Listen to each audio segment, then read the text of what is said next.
स्वराज्यासाठीच संघटन हवे. एक, ज्यात स्वत्व राहते तेच स्वराज्य होय.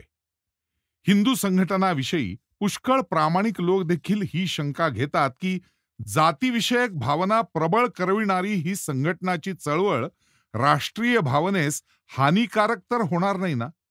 हिंदू मुसलमानादिक सर्व धर्माचे नि जातीचे लोक जोवर एकत्र होऊन राष्ट्रीय जीवन जगवण्यास किंवा त्या जीवनाचे प्राप्तीसाठी झगडत मरण्यास सिद्ध झालेले नाहीत, तोवर स्वराज्य मिळणे अशक्य असल्यास मुसलमानास ज्या योगे दुःख होते अशा कोणत्याही हिंदवी म्हणजेच हिंदू जाती विशिष्ट चळवळी काढून हिंदुस्थानातील निरनिराळ्या जातीत वैमनस्य उत्पन्न करण्याचे प्रयत्न राष्ट्रघातकीच आहेत. स्वराज्यासाठी ही संघटनाविषयक चळवळ सोडणे हे राजनीतीचे दृष्टीनेही अत्यंत शहाणपणाचे. कारण काही दिवस जर आपण मुसलमानांच्या वाटेल त्या मागण्या मान्य केल्या आणि त्या रुचतील त्याच अटीप्रमाणे वागलो तर हिंदू मुसलमानांची एकी साध्य होऊन स्वराज्य प्रस्थापित करता येईल. हे महान ध्येय आपल्या राष्ट्रास इतके लाभकारक आहे की त्याच्या प्राप्तीसाठी वाटेल त्या तडजोडीचे आणि पडेल त्या स्वार्थ त्यागाचे मूल्य हे स्वस्तच होणार आहे. तेव्हा स्वराज्य हिंदू मुसलमानांच्या एकीवर अवलंबून असल्याने आणि हिंदू मुसलमानांची एकी हिंदू संघटनाने बिघडवण्याचा निश्चित डाव असल्याने स्वराज्यासाठी आपण हिंदू संघटन सोडून दिले पाहिजे. राजनीतीच्या दृष्टीनेही हे आपल्या राष्ट्रास हितावह होणारे आहे. वरील शंकेने विचलित झालेले जे लोक प्रामाणिकपणे हिंदू संघटनांवर उपर्युक्त आक्षेप आणतात त्यास हिंदू संघटनाचे पक्षपाती तितक्याच प्रामाणिकपणे चटकन उत्तर देतात की तुम्ही स्वराज्य प्राप्तीचे मार्गात येते म्हणून संघटन त्याज्य म्हणता, पण ही तुमची समजूत मुळातच लटके.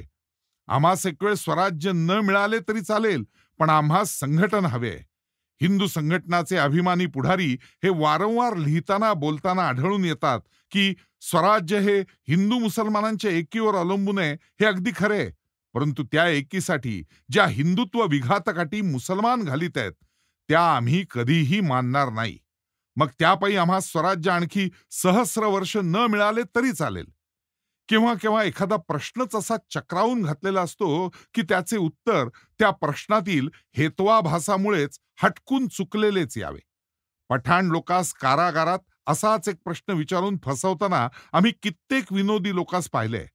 नवीन पठाण बंदिवान येताच त्यास इतर बंदिवानाप्रमाणे नाव गाव विचारून झटकन विचारले जाई की तू कोण, पठाण की मुसलमान. अर्थात तो नवागत बंदी झटकन सांगे मी पठाण. तर मग तू मुसलमान नाहीस तर, असे विचारताच तो मनुष्य सहज गोंधळे आणि आजूबाजूस हशा पिके. पठाणपण आणि मुसलमानीपण हे सहसा परस्पर विरुद्ध नसल्याने मी दोन्ही हे खरे उत्तर त्या प्रश्नातील हेत्वाभासामुळे सहसा सुचेनासे हटकून चुकीचे उत्तर येई. मुलातही असा एक खेळ असतोच. प्रथम त्यास 10-5 प्रश्न तू शहाणा की वेडा, पुरुष की बायको इत्यादी पूर्वाधिष्ठ असलेल्या उत्तराचे विचारित चटकन विचारले की तू गाढव की गद्दा, की तो चटकन सांगतो की मी गाढव. आणि अगदी चाणाक्षपणे पूर्वार्ध टाळण्याचे ध्यानात आले तर उत्तरार्ध तरी तोंडातून निघून जातोच की गाढव नाही गद्दा. स्वराज्य हवे की संघटन हा प्रश्नही अशाच प्रकारच्या हेत्वाभासाने दूषित झालेला आहे आणि म्हणूनच त्याचे उत्तर बहुतेक संघटनावादी लोक चटकन देऊन बसतात की संघटना, स्वराज्य मिळाले नाही तरी चालेल पण आम्ही संघटन सोडणार नाही. अर्थात स्वराज्य हवे की संघटन या प्रश्नातील हेत्वाभासामुळेच स्वराज्य नको संघटन हवे हे चुकीचे उत्तर सहज देण्यात येते आणि त्या उत्तरातील चुकीही अप्रिय वाटत असताही ध्यानात येत असताही ती टाळावी कशी हे ज्यांचे स्वराज्यावरही आणि संघटनावरही उत्कट प्रेम आहे अशा पुष्कळ प्रामाणिक माणसांना सहसा उमगत नाही. परंतु स्वराज्य हवे की संघटन या प्रश्नावरील हेत्वाभास स्पष्टपणे विवृत्त केला असता वरील उत्तरातील हा विचार विभ्रम सहज टाळता येतो. स्वराज्य हवे की संघटन या प्रश्नाचे सरळ उत्तर हे आहे की या दोन्हीमध्ये हे की ते असला मूलतः विरोधच नाही. संघटन हे साधन आणि स्वराज्य हे साध्य आहे. स्वराज्य की संघटन हा प्रश्न नसून सध्याच्या परिस्थितीत संघटन केले तरच स्वराज्य मिळणे शक्य आहे. आम्हा स्वराज्य आणि संघटन ही दोन्ही हवी आहेत. कारण आम्हा हिंदूस अभिप्रेत असलेले स्वराज्य हिंदू संघटना वाचून मिळणे शक्यच नाही. हे पूर्वीही काही विचारवंत देशभक्तांच्या ध्यानात आलेलेच होते. आज ते मध्यान्नीच्या दिवसा इतके सुस्पष्टपणे प्रत्येक हिंदूच्या प्रत्ययास येते. कारण ज्या स्वराज्याकरता आम्ही धडपडत आहोत, ज्या स्वराज्याकरता 57च्या क्रांतियुद्धापासून शेकडो सहस्रो क्रांतिकारक हिंदू वीर सशस्त्र प्रतिकार करीत रणात मेले, फाशीवर लटकले, अंदमानात सडले, कारागारात पडले, देशोधडी लागले, ज्या स्वराज्याकरता राष्ट्रीय सभेच्या स्थापनेपासून तो असहयोगाच्या आंदोलनापर्यंत शेकडो नेमस्त आणि हिंदू पुढारी निशस्त्र प्रतिकार करीत आणि लोकमान्यांपासून गांधीजींपर्यंत खटपटत आले, ते स्वराज्य म्हणजे हिंदुस्तान देशाचे एक राष्ट्रीय स्वायत्त लोकसत्ताक आणि स्वतंत्र राज्य हेच होय. या स्वराज्यात हिंदी नागरिक असलेल्या प्रत्येक स्त्री पुरुषाचे जातीपंथ निर्विशेष असलेले स्वत्व राखिले जाईल. प्रत्येक धर्मास आणि जातीस आपापल्या संख्येप्रमाणे जे न्याय्य अधिकार उपभोगता येतात ते समानत्वे बजावता येतील. हे स्वराज्य केवळ हिंदूंचेही नसेल, ते अहिंदूंचेही नसेल, तर ते प्रत्येक हिंदी मनुष्याचे असेल आणि त्यात प्रत्येकास आपले न्याय्य स्वत्व न गमावता नांदता येईल. या स्वरूपाचे स्वराज्य तुम्हास अभिप्रेत आहे ना? मग हिंदू संघटनाचे ध्येयही याच स्वरूपाचे स्वराज्य हे.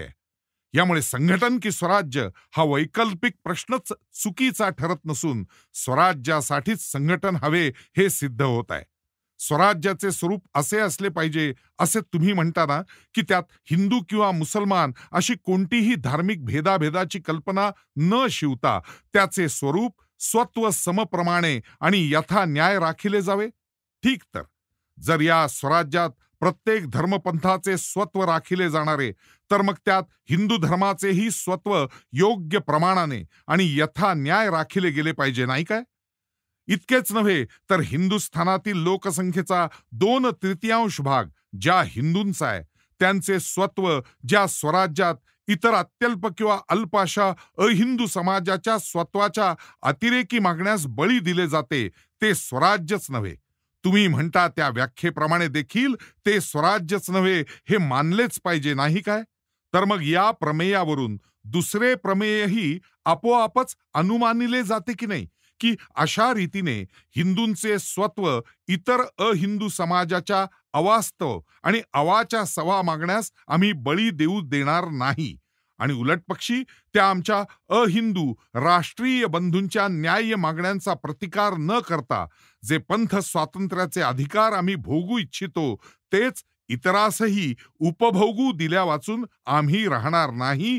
म्हणून प्रतिज्ञाबद्ध असलेले हिंदू संघटन हे त्या स्वराज्याच्या विरुद्ध जात नाही. इतकेच नव्हे तर त्याच्या सिद्धीसाठी प्राणपणानं झटत आहे. संघटन स्वराज्यास हानिकारक आहे काय, हा प्रश्न हेत्वाभासाने इतका दुष्ट झालेला आहे की संघटना वाचून स्वराज्य शक्य नाही हे उलट विधानच काय ते त्याचे यथार्थ उत्तर होऊ शकावे. कारण वर विवरण केल्याप्रमाणे ज्यात हिंदूंचे स्वत्व हे निदान इतरांच्या स्वत्वा इतके तरी अबाधित राहू शकेल, तेच स्वराज्य अभिप्रेत असल्याने त्याच हेतूसाठी यत्न करीत असलेले संघटन त्याच स्वराज्याचे एक अत्यंत उपकारक साधने हे सिद्ध होत आहे. संघटनाचा हेतू साध्य झाला की स्वराज्याची प्राप्ती झालीच, कारण तो हेतू इतर कोणताही नसून स्वयमेव स्वराज्य हाच होय. परंतु ज्या अर्थी स्वराज्य हे ज्यात आमचे हिंदूंचे स्वत्व स्थिर आणि अभंग राहून इतर राष्ट्रीय बंधूंशी आम्हास सहनागरिकत्व भोगता येईल ते स्वराज्य होय. ज्या अर्थी स्वराज्याच्या प्राप्तीसाठी मुसलमानांशी वाटेल त्या अटींवरही का होईना पण एकी करावी या नेभळट धोरणाचा हिंदू संघटन तिरस्कार करते.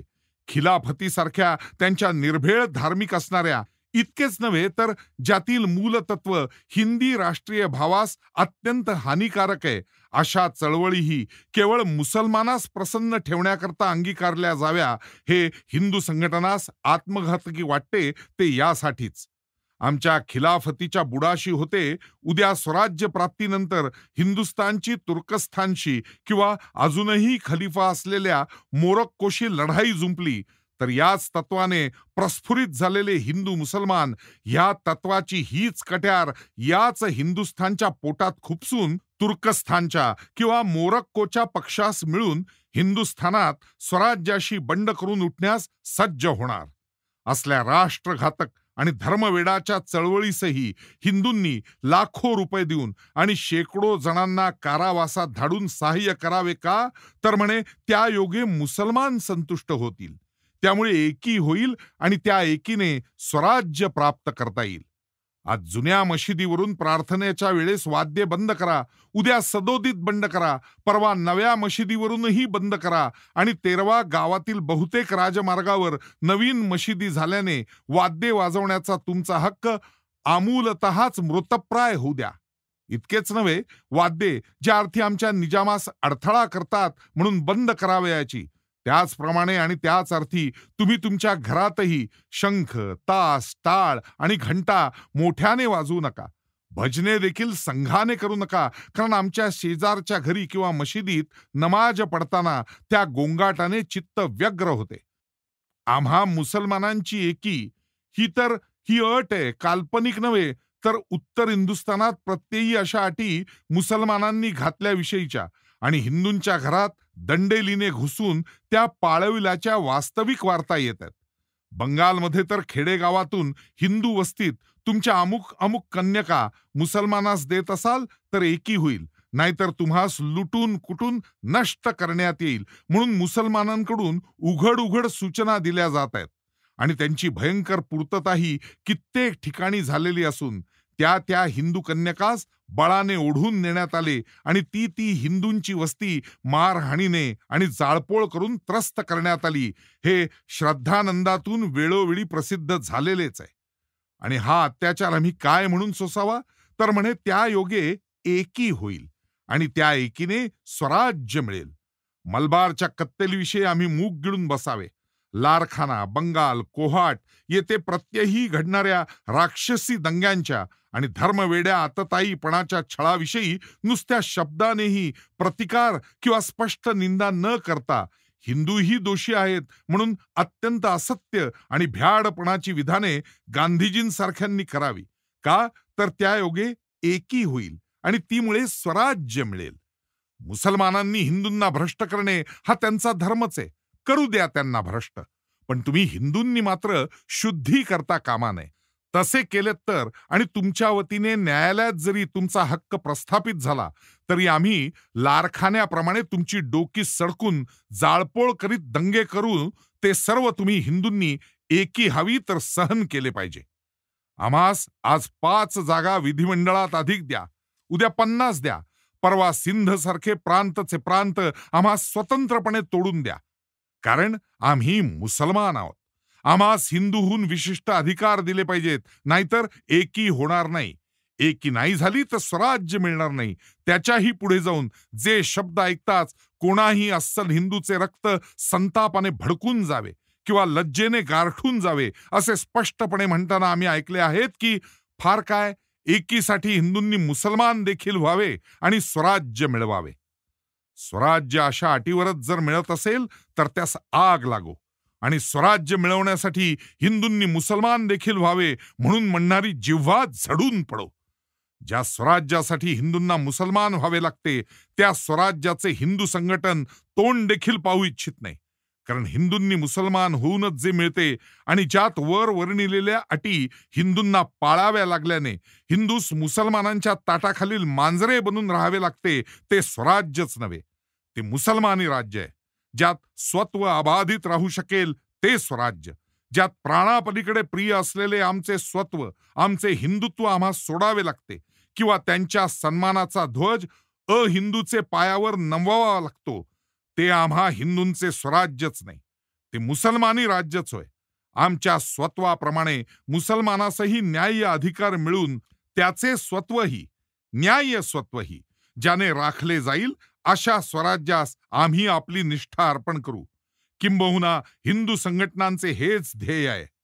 हे पूर्वीच आम्ही सांगितले, परंतु पदोपदी जातीय अपमानाने माना खाली घालावयास लावणाऱ्या वर वर्णन केलेल्या मुरदाड आततायी अटींवरच जी एकी आणि जे स्वराज्य मिळू शकते त्याचा आम्ही हिंदू शतवार धिक्कार करतो. या मुर्दाड आणि आततायी अटी आजच्या त्यांच्या परतंत्र आणि पतित स्थितीतही घालण्यास जे मुसलमान कमी करत नाहीत, ते त्या अटीप्रमाणे आम्ही वागलो तरी स्वराज्य मिळाल्यानंतर तेच मुसलमान सबळ आणि स्वतंत्र झाले असता याहूनही भयंकर अटी घालीत आणि हिंदूस दडपीत त्या स्वराज्यास औरंगजेबी बादशाहीचे स्वरूप देण्यास थोडेच कचरणार आहेत. मुसलमान होऊन जे मिळते तेच तर स्वराज्य म्हणावयाचे, तर मग एवढा उपद्व्याप तरी करा. आज ख्रिश्चन होताच आणि विनाट दास्यत्व स्वीकारताच इंग्रजी राज्य ही स्वराज्य स्वधर्मी राज्य होणार आहे. छे छे, अशा अटींवर मिळणारे हिंदुस्थानचे राज्यच काय, पण इंद्राचे राज्य देखील आम्हास नकोय. हिंदू राहून आम्हास स्वतंत्र व्हावयाचे आहे आणि हिंदुत्वपणही राखावयाचे आहे. ज्यात आमचे हिंदू स्वत्व राहील ते स्वराज्य. ते हिंदुत्व आम्ही विकू. शिवाजी आणि प्रताप, संग आणि पृथ्वीराज यांचे जन्म जसे काही झालेच नाहीत. पानिपतला मराठ्यांची 2 लाख बांगडी जशी काही फुटलीच नाही. भाऊसाहेबांच्या घणाने दिल्लीचे सिंहासन जसे काही चूर्ण केले गेलेच नाही. गुरु गोविंद सिंगांचे वीरतनय जसे काही भिंतीत चिणून मारले गेलेच नाहीत आणि वीरबंधाने सूड उगवलाच नाही. जसे काही मुसलमानाची होती ती प्रचंड साम्राज्ये हिंदूंच्या पराक्रमाचा घोडा आपल्या टापाखाली तुडवीत त्याचा चक्काचूर झालेल्या धुळीवर रामेश्वरापासून अटकेपर्यंत आणि अटकेपासून काबूल नदीपर्यंत अप्रतिहतपणे नाचत गेलाच नाही. त्या इतिहासाचे एक पान, एक ओळ, एक आठवण जरी जोपर्यंत आमच्या रक्तात रुजलेली आहे तोवर तरी हिंदू लोकास असल्या अपमानास्पद आणि निर्लज्ज अटी स्वीकारण्याचे कारण नाही. मुसलमान हो, एकी हवी असेल, तुम्हास हवी असेल तर या. स्वत्वरक्षण ज्यात होऊ शकेल तुमचे आणि आमचे दोघांचेही, त्या स्वराज्यात स्थापूया आणि एकी करूया. पण तसे नसेल तर जा, काय वाटेल ते करा जा. आम्ही हिंदू तुमच्या एकी वाचूनही जिवंत राहू शकतो, जसा शिवाजी तुमच्या एकी वाचून जिवंत राहू शकला. आम्ही हिंदू एकटे स्वतःच्या सामर्थ्याने तुमच्याच नव्हे तर इंग्रजांच्याही पारतंत्र्यातून मुक्त होऊन स्वराज्य स्थापू शकू, जसे ग्रीकांच्या हातून मुक्त होऊन यशोवर्मन स्थापू शकला. तो काही जीनांच्या सहानुभूतीसाठी थांबला नव्हता. हसन निजामीच्या नीच जाळ्यात फसला नव्हता. मोपल्यांच्या गुंडशाहीस भ्याला नव्हता किंवा आपल्या कन्यका विकून एकी खरेदी करणाऱ्या मुली घेतल्या, आपल्या दिल्या नाहीत. त्या चंद्रगुप्ताचे, यशोवर्म्याचे आणि भाऊचे आम्ही हिंदू वंशज आहोत. आम्ही तसेच संघटित होऊ आणि वेळ पडली तर एकटे झुंजून, एकटे मरून, एकटे मुक्त होऊ, स्वतंत्र होऊ. कारण आम्हा संघटनवाद्यांचा हा सिद्धांत आहे की ज्यात स्वत्व अबाधित राहते तेच स्वराज्य इष्ट आहे आणि असे स्वराज्य हिंदू मुसलमानांची एकी झाली नाही तर मिळणारच नाही. हा षंढपणाचा महामंत्र आमूलाग्र भ्रामक आहे. श्रद्धानंद, 5 मे 1927.